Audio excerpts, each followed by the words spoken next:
ये तो बिल्कुल मुझ पर ही गई है, एकदम मेरे जैसी दिख रही है। जी आप कौन? बेटा आपके पापा हैं? हाँ उनको बुलाती हूँ। पापा आपसे कोई मिलने आया है।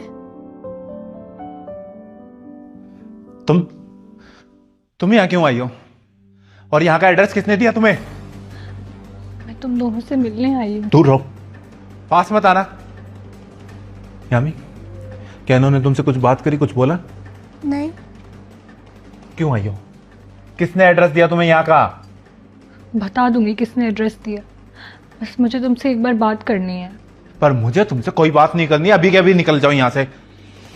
चली जाऊंगी संजू, बस एक बार अपनी बेटी से मिलना चाहती हूँ मैं। बेटी? कौन सी बेटी की बात कर रही हो तुम? जिसे तुम छोड़ के चली गई थी जब वो 6 महीने की थी। अगर जब तुमने उसके बारे में नहीं सोचा तो अब क्यों आई हो? पिछले 10 साल में तुमने एक बार भी जानने की कोशिश नहीं करी कि तुम्हारी बेटी जिंदा भी है या नहीं। जिंदा ही होगी, उसे क्या होगा? क्या होगा?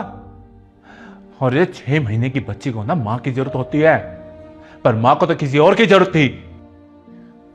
मैं मानती हूँ संजू, मुझसे बहुत बड़ी गलती हुई है। जब तुम पूरा दिन ऑफिस में बिजी रहते थे और मैं घर पे अकेली रहती थी, तुम मुझे टाइम नहीं देते थे, तो मैं हमेशा बस यही सोचती रहती थी कि मैं यहाँ कर क्या रही हूँ।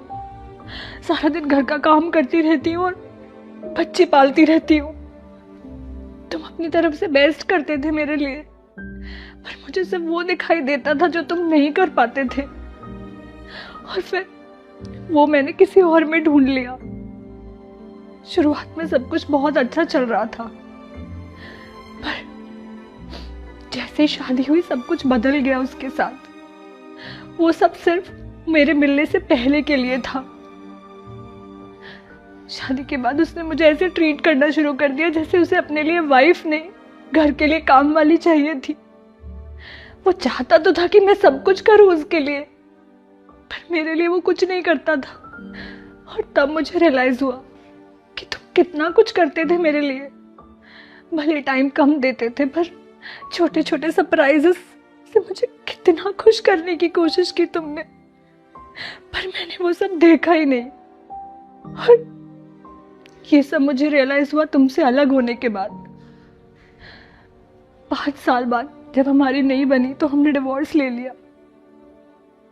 तब से मैं तुम लोगों को ढूंढ रही हूँ, तुमसे मिलना चाहती थी ताकि मैं तुमसे माफी मांग सकूं। मुझे माफ कर दो प्लीज।